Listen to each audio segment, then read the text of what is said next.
I was going to be speaking on this Advent and Christmas in general, but I've decided to do a little thing on the Star of Bethlehem. And that was actually it's interesting because if I go back for a moment here, you'll find this to be of some interest, Esty. Star of Bethlehem. This is my master's thesis here at Dallas Seminary in 1972. It's hard to believe, you're going to looking at this thing here. And it was basically Matthew 2, the Magi and Herod, the star, because I wanted to combine, as a person who had studied astronomy as an undergraduate, what could I do to combine the two together? So I came up with this topic, and it worked out very well because I could do word studies, I could do historical studies, chronological things, and then I eliminated all the candidates for the star itself. And so it was a very elaborate piece of work, as you can see. It took a great deal of work to do, and I had to get permission to make it 3 times longer than a normal master's thesis.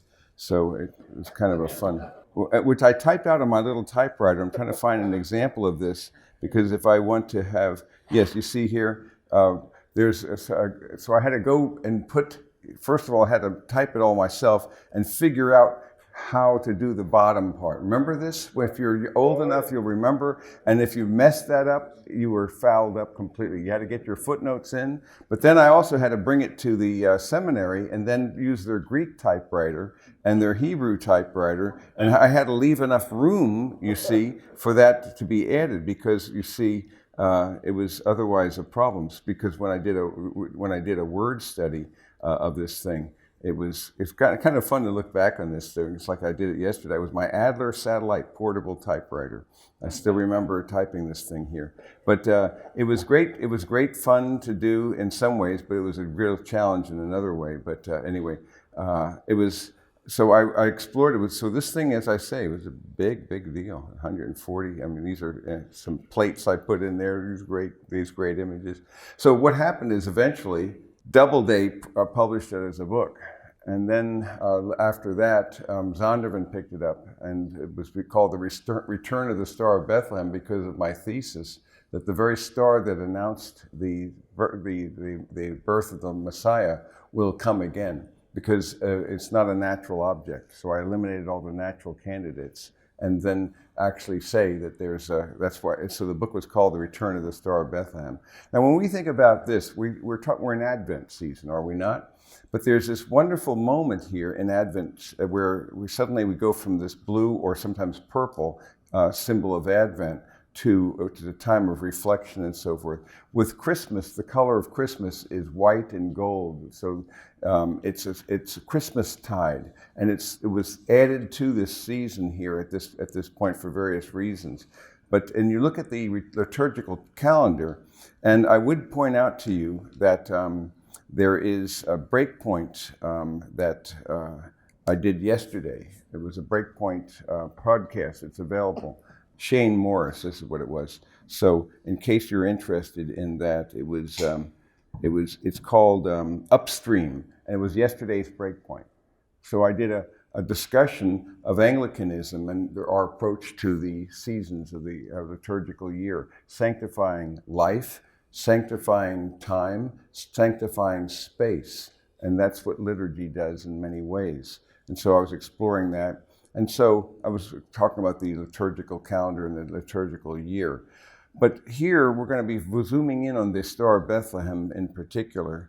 And but before I do that, though, and remember Advent speaks of the second Advent, not the first. So when you think about Advent season, you're talking about the second coming. You're not talking about the first coming. It's an anticipatory celebration of that. But in Christmastide within Advent, then you go back to to the incarnation. You see where I'm going with that? So in a very real way, Advent is very different in this respect because, like, for example, if I go to the Passover, the cross reached back in time and actually had a profound effect because you see the cross of Christ then reaches back into the past as well as into the future. It's retroactive as well as proactive because he died for the sins of the world, going back to the first man. And so in a very real way then, it links the past to the future, the past, present, and future, faith, love, and hope. And the Exodus was celebrated there, but it was this whole idea of a yearly feast, a daily present experience with Christ, and then a continuous in the future. So we're talking really about something that is anticipatory of the second advent of Christ. And that's why Joy to the World, and some of these songs, though, that are related to the second coming, not to the first. But when we go back to the first advent, welcome all wonders in one night. Eternity shut in a span, summer and winter, day and night, heaven and earth and God and man, great little one whose all-embracing birth lifts earth to heaven, stoops heaven to earth. All praise to thee, eternal Lord, clothed in a garb of flesh and blood, choosing a manger for a throne while worlds on worlds are thine alone. Or G.K. Chesterton, the hands that made the sun and stars were too small to reach the huge heads of the cattle. And God, who had only been a circumference, was seen as a center. So it's a wonderful image. It's utterly unique. There's nothing like this of the one who made the heavens and the earth. Now, the Word becoming flesh and dwelling among us. So we celebrate that in a very rich manner. What I wish to do then is to go to this and actually launch you into the Star of Bethlehem presentation, though, and kind of consider what was going on there at the time, and just kind of tie all those themes together in this one visual presentation. So in doing so then, we want to take a look at several things then. First of all, there was messianic expectation during the first advent, and Simeon and Anna believed they would see the coming of the Lord before they died. Very clear gift that was given to them. And remember, my eyes have seen the Holy One. They were given that gift of knowing who it would be. And then there was a great deal of messianic expectation during the first advent as well, insofar as the Samaritan woman in John 4 had a deep inner feeling that she was living in the days prior to the coming of the Messiah. I know that Messiah is coming and so forth. As well, there was this expectation that's associated with Tacitus, who wrote that the majority firmly believed that their ancient priestly writings contained the prophecy that this was the very time when the East should go strong and that men starting from Judea should possess the world. Isn't that interesting that Tacitus in his history would mention men starting from Judea would possess the world? You have a great deal of expectation. Suetonius also wrote, there had spread over all the Orient an old and established belief that it was fated at that time for men coming from Judea to rule the world. So this is Suetonius as well. These are Roman historians who are writing about this. So it's connecting that very, very clearly with this expectation. And indeed, you could also add Josephus in the Jewish War. And he wrote this, but what more than all else incited them to the war was an ambiguous oracle, likewise found in their sacred scriptures, to the effect that at that time, one from their country would become ruler of the world. And this they understood to mean someone from their own race, and many of their wise men went astray in their interpretation. So he continues on to say that they understood to mean someone of their own race, and many of their wise men went astray in their interpretation. The oracle, however, in reality signified the sovereignty of Vespasian, who was proclaimed emperor on Jewish soil, or so they thought. And so all these things are going on here as well. And in fact, there was Jewish literature, including the book of Enoch and the Sibylline books, that also spoke of this. There was expectation as well, because pseudo-messiahs abounded at that time, you see. Judas the Galilean, and then there was Athrondius, and also Bar Kokhba, son of the star. And then also God built a sense, I think, of expectation during this time. So if they had bumper stickers in the rear ends of camels, many would have said, Messiah is coming, you see. So that's really what it would have been like. There was something very strong going on here that's kind of fun to see. But so we first of all want to look at who were these Magi, you see. And there's so many misconceptions about them that they were three. It doesn't say that there were three, does it? Doesn't tell you how many. They guessed that. Why? Because of the three presents. Although there's a legend that says that there was a fourth Magi who was turned away because he offered fruitcake. These Claxton fruitcakes, which are it's a gift that keeps on giving. You know, some of them are maybe 10 years old. You know, they keep on every year. You pass it. They're like hockey pucks. But at any rate, it tells that it doesn't tell us they were kings. It doesn't tell us their names, even though we came up with these names: Gaspar, Melchior, and Belshazzar. We don't know that. It doesn't tell us that they rode on camels as well. And it doesn't tell us that the shepherds and Magi both came to a stable, you see? Because by the time the Magi came, this had been months after the shepherds appeared. He was in a house by that time. So we get all these interesting things. That's the gospel according to Hallmark.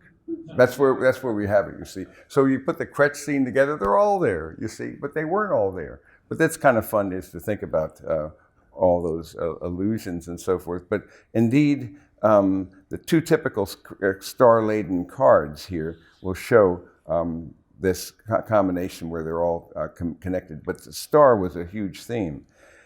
And here is a kind of a woodcut of the Nativity in a cave. And you know that it was in some kind of one of the limestone caves in that area.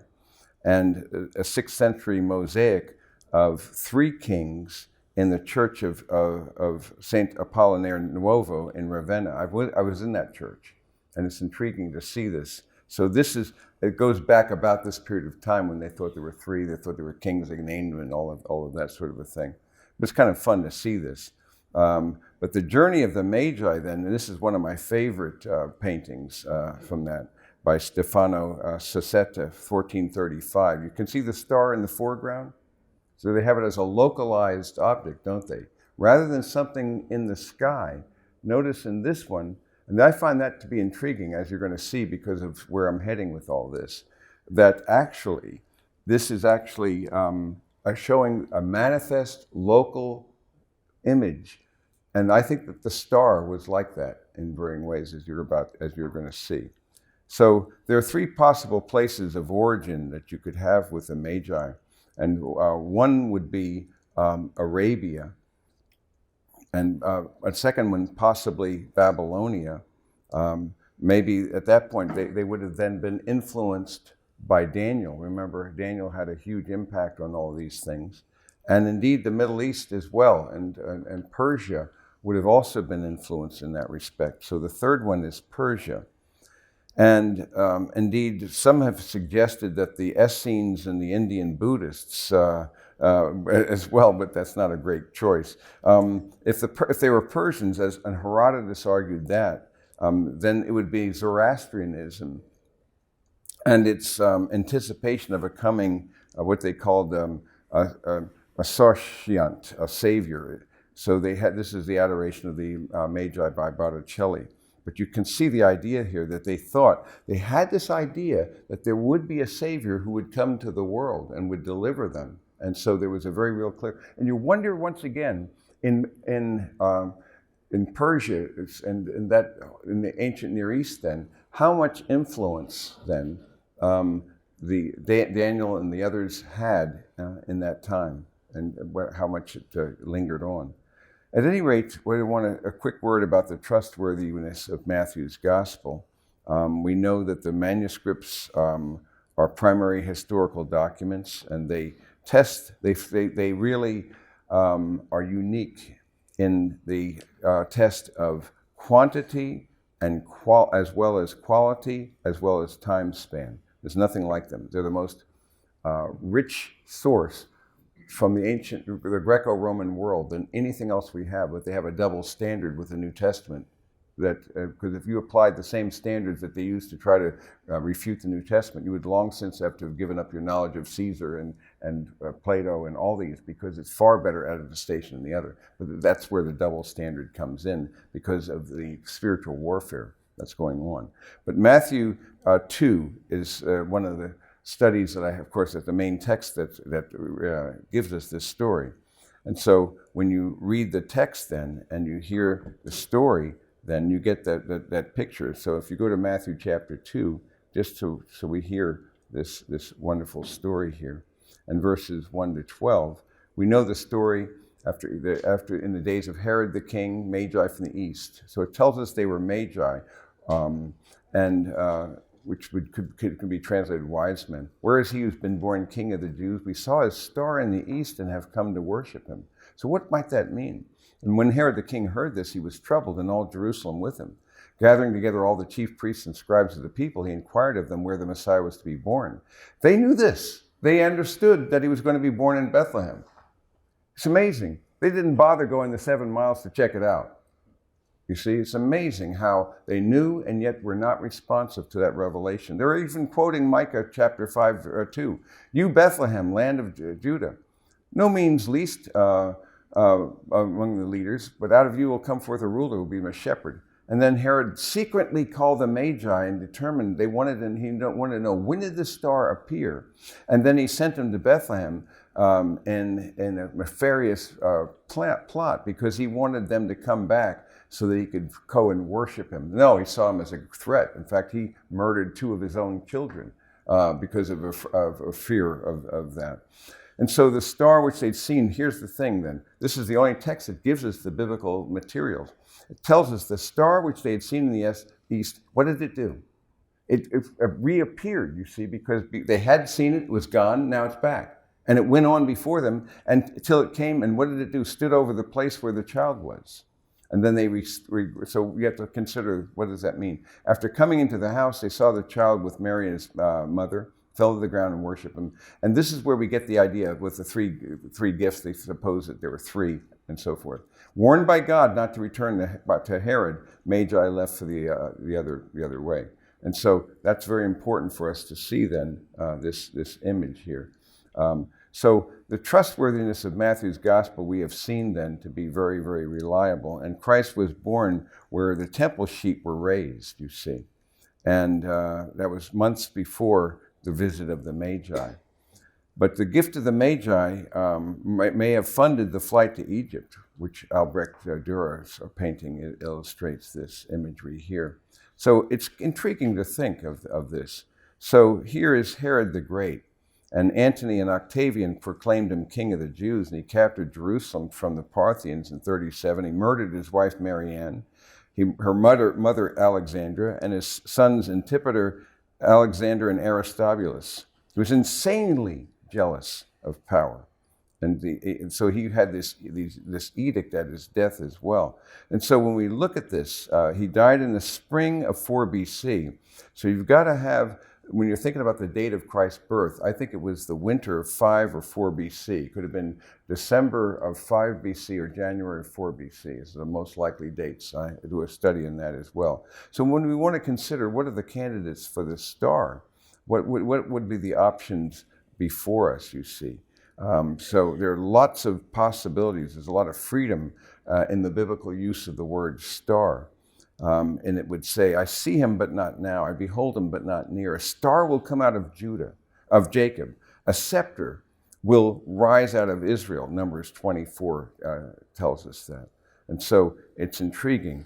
And so this idea of Numbers 24 relates to this. And so what are the qualities of the star? This is what you've got to look at. And when I kind of reduced it together, I came up with these 3 qualifications. The qualities of the star: first of all, the star failed to catch the attention of the general public. They had to inquire where it was. Remember that? So they had to figure out, when did it appear? It was not generally known. Secondly, we know that the star disappeared and reappeared. The star which we had seen, now it's back. You see, it's the second factor you have to deal with from the text.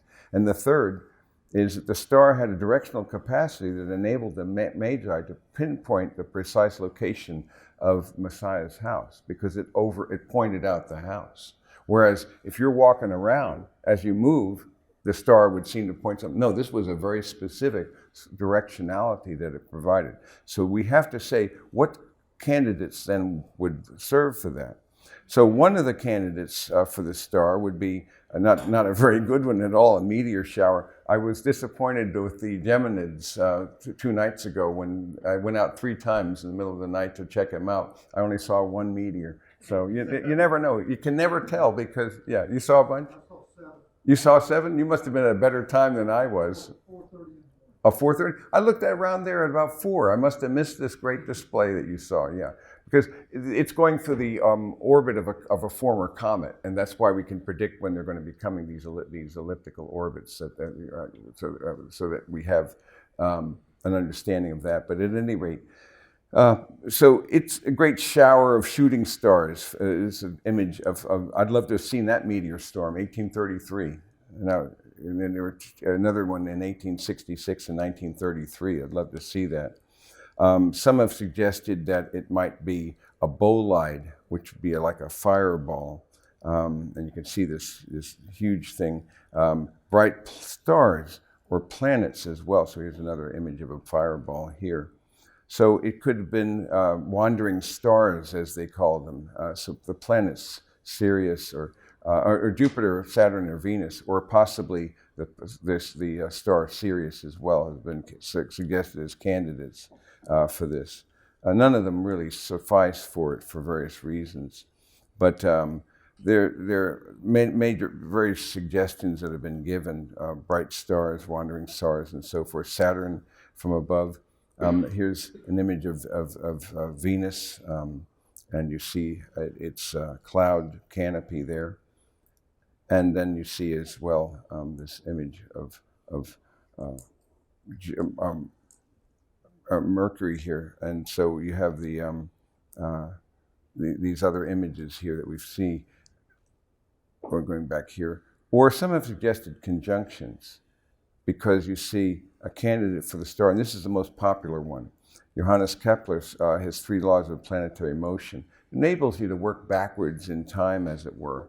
And so you can actually do computer resolutions to the exact time, which is fascinating that you can do that. And we know that there was, in fact, Jupiter and Saturn had a triple conjunction in Pisces in 7 BC.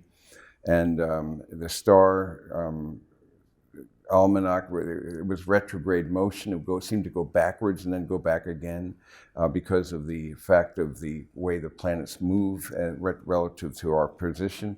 A recent so they're just different things, various possibilities, various conjunctions that have been suggested. One in Jupiter and Mars and Saturn with in 6 BC. So lots of suggestions. These triple conjunctions were here. Some have suggested a comet as well after the conjunction there, where they look so close together.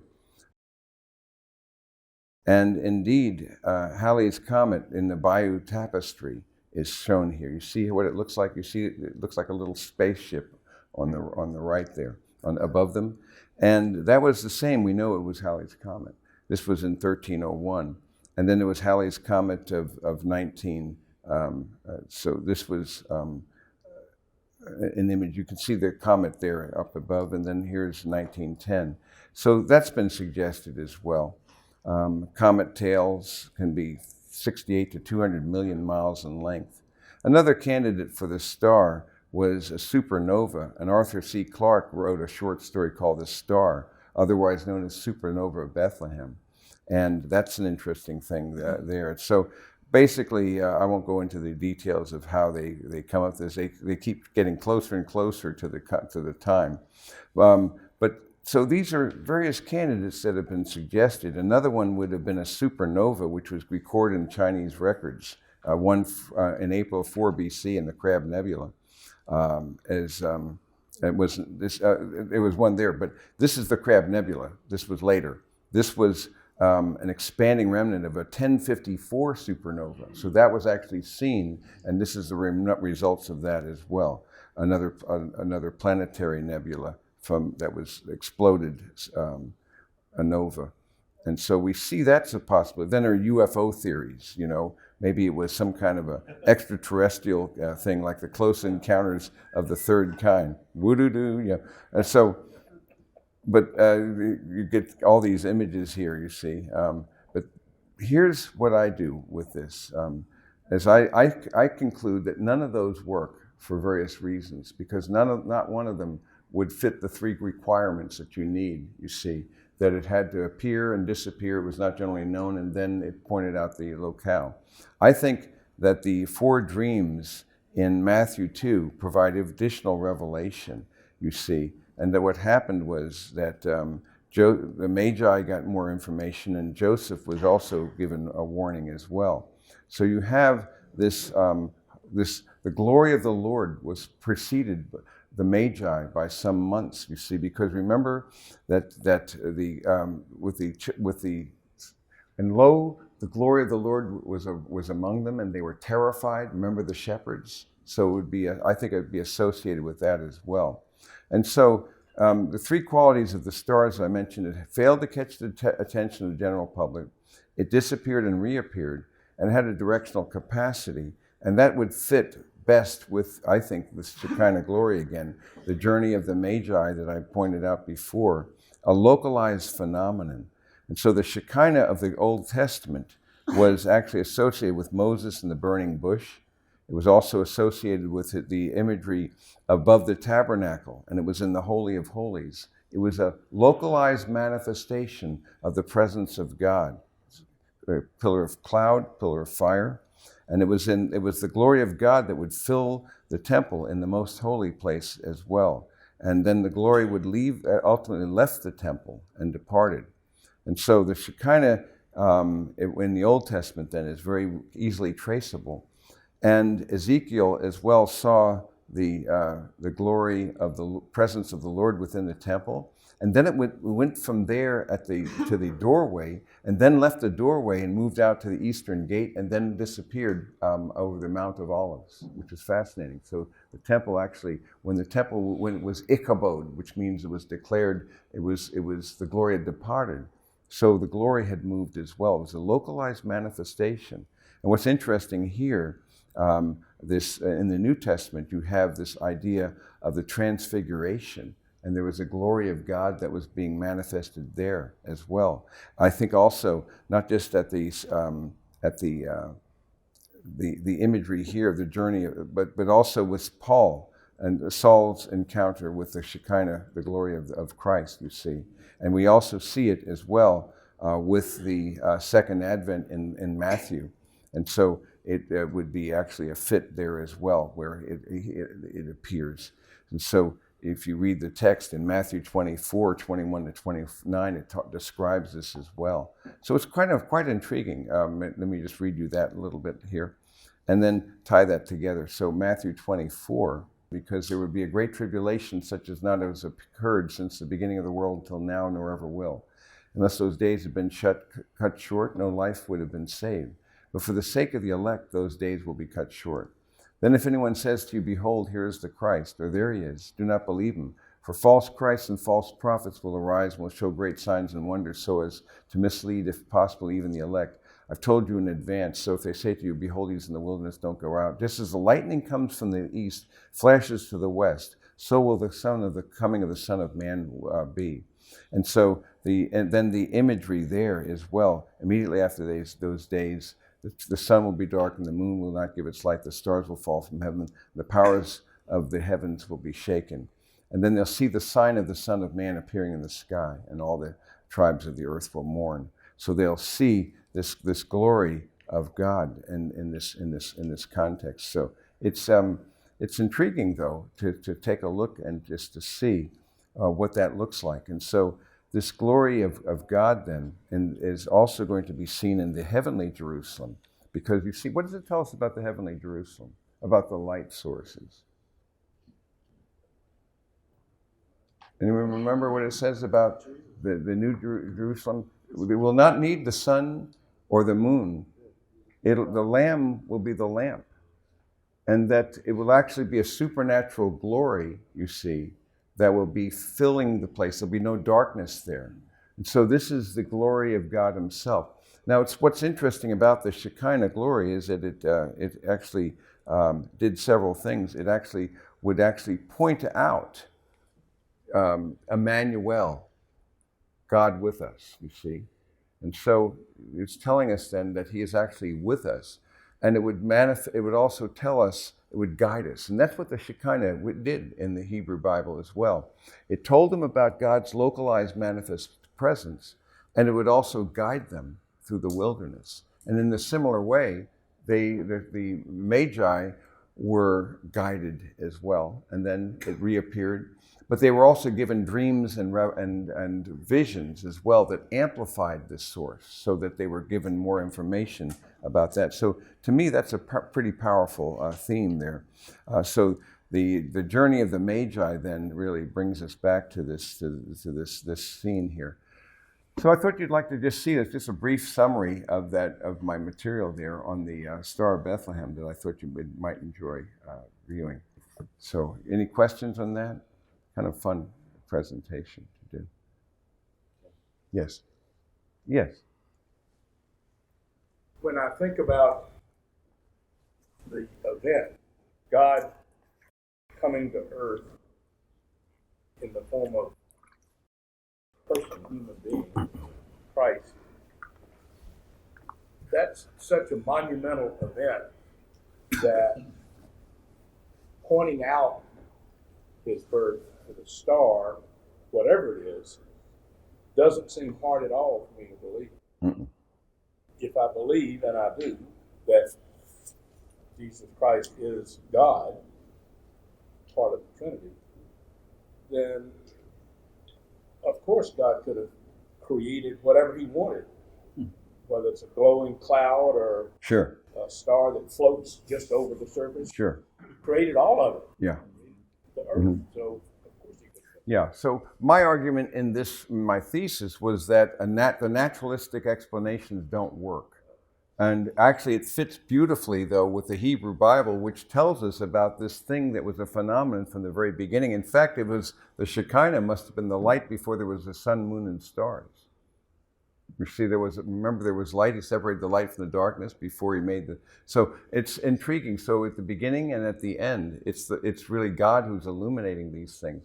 But there's also this idea that just as Moses encountered him and so forth, there was a manifestation of his presence and his holiness, and there's a consistent picture. And so it's also associated with the second coming of Christ and the glory that will be revealed at that time, and the sign of the coming of the Son of Man. So there's a kind of a theme then. That's why I call it the return of the Star of Bethlehem, because it's going to be seen again in that respect. But this star, the directionality and so forth, fits. And so when you go to these basically observatory, we go to the typical Star of Bethlehem shows, it'll usually be a conjunction theory they'll give you, or maybe a nova or a combination of those two. But they do not fit the bill. They don't fit the data. So I thought you'd enjoy seeing that. He's using descriptions that are at the end of the limit of one's vocabulary to describe a phenomenon that's almost impossible to describe. When I read, so these are to be taken as pointers to something, but it's not a literal thing in the same way as the stars coming down to Earth and that sort of a thing. But it's a picture. It's a phenomenological picture. But I certainly do take these things in a very real sense, that this is not just theoretical. It's going to be a real experience we will have. So in that glorified context, then, we will see the glory of the living God, and his light will manifest itself. Be manifested in a way that's quite remarkable. So I love this season, though, and I still remember Christmas. But I always think, of course, of Christmas when I think of Advent. But remember, then, Advent really anticipates the second coming of Christ. But the Christmastide component, though, of course, the first. I remember when I was a kid, I used to watch all these movies, the Christmas Story. You see, so Christmas Carol, and the one from 1939, another one was from 1951. I had a little ritual where I used to watch those things the night before Christmas. It gave me this anticipation of how people could perhaps become better. Goodwill, peace on earth, and goodwill toward men. But I knew it was never going to deliver what it promised. See, that was my problem with Christmas, you see. It was always this problem of longing, because it created a profound longing for me, but the reality never sustained it, you see. Even the presents I was given, as much as you want them, it's just, that wasn't quite enough. There was something more that was lacking. I had some things that were very disappointing. I still remember this one gift that was sent by an aunt and uncle way about a month in advance of Christmas, and I'm stuck having this present here, and I'm shaking it and wondering what it is. So for about 6 weeks, I'm wondering what this thing is. I open it up and find out it's a belt. It was not really what I was looking for. But I was I'm an old guy. We used to use the Sears catalog, and we'd pick up, and I'd see all these little armies and these little cowboys and Indians, and I wanted all these crazy things like that. But I finally did get something I did want. I wanted my 6 guns, so I got with my cap, the cap guns and so forth. And I got my holster with 2 guns there, and I had it all. And I was very pleased with that. But again, it's never enough, is it? It's not enough. You want something, it's anticipating something that you cannot really describe. So I was always disappointed in that sense. It creates a longing. That's one of the reasons as well for a better time, a better context of life. And that's one of the reasons why many people get very depressed. And there's a lot of people who commit suicide in this time, because it creates and evokes a longing, an expectation, a desire for something more than the world can possibly sustain. We know this isn't the way things were meant to be. And so when I would see those movies, it created that sense of longing in me that I still recall. But nevertheless, the time will come when we will see this, and all the gifts and all those things, the reality that it points to will be beyond what you expect. That's the nice thing, you see, because just like the wedding at Cana, remember they brought out the good wine first, and then normally you bring out the good wine and then save the cheap for last. What did God do? Normally, this is why the master of the ceremony, the man who tasted it and saw the wine that had been, water that had been turned into wine, what did he say? Usually, people bring out the good stuff when they don't have any, at the beginning, but when they have no discernment, then we bring out the cheap stuff. They don't have any palate anymore. But you've saved the best until now. That's the miracle of God's work, you see. He is saving the best in the economy of God for when He comes. And your longing is not adequate for the reality. So here, instead of being disappointed, you will be so astonished, it'll be beyond your capacity to know. And in my view, in His presence, the more you learn, the more astonished you become. It goes further up and further in. You and I are about the same age, and I think back on what I wrote in 1972 when I was in my mid-20s. If you went back and read The Return of the Star of Bethlehem that you wrote in 72, and you wrote it today, how would it be different? Really not hardly different at all. I don't think I'd changed. In other words, The Return of the Star, my book would hardly be changed, because the material is pretty much the same. In other words, I still have concluded it's the Shekinah glory. So I would do that. You're troubled. You're asking. Yeah, you're wondering. Because again, I'm comparing what I feel to you, and that's not a fair comparison. But if I look at how much my understanding and my relationship with God has grown over the last 50 years, what I wrote in 1970 oh, sure, yeah, would be totally different if I wrote that same scripture. Yes, but in this instance, it's a pretty technical study that's doing a word studies of the word kochav and aster. I'm looking at the terminus ad quem and the terminus ad quo, the timing, the chronology. You would have done all that stuff. So it's more of a technical study, and that wouldn't change. That doesn't have to do with a spiritual apprehension as much. But my conclusion remains the same, that it was that, which is an outlier view. but I think it's consistent with the text of Scripture. So in this instance, it's like my very first book, God I Don't Understand. You know, on the margin it said, remember it says on the side, God I Don't Understand, Boa. You see on the spine of the book. But that was my first book, and that came out in 70. I wrote it in 74. Although this really was my first book now, because 150 pages. But really, I knew things would come. This essence, the essence was there, but then it's layered and enriched. And so in that book, I did have a thing when it came out 30 years later. They did a special edition. I had 30 years later. What would I have added? So I did that in that book. But in this case, it's pretty much the same. The materials is pretty close to the same. Yes. This, by the way, in case you might be interested, it's on the on our website. And it's also on YouTube if you just looked up. So I just did a series on the accuracy of the Bible, 3-part. I did Science, Faith, and Reason, 3-part. Now I'm doing Is Christ the Only Way? So I'm doing apologetic stuff, and I'm throwing it up there as well. But you see, because the heart cannot rejoice in what the mind rejects. And so here, he wants us to think well and to also to love well and to live well. So that's what we're called to do, being, knowing, and doing. They all go together. So when it comes down to the area of intimacy with Jesus and so forth, then there would be a lot of new things, you see, not new insights about my position in Christ and new apprehensions. But with this material, it's pretty much, I haven't changed my view, yes. I would imagine that if the star appeared today, that the world would say it was due to climate change. I hadn't thought of that. We have to add that one. That's a good one. Yeah. Climate change. But I wanted to ask you, yeah. Can you give us or expound on a Christian perspective of climate change, since you have some knowledge of it? I have a whole, it's one of my 160 blurbs, email blurbs. So if you're interested in that, I could send that to you. It's a big topic. You notice the word climate change could mean anything, because climate by definition always changes.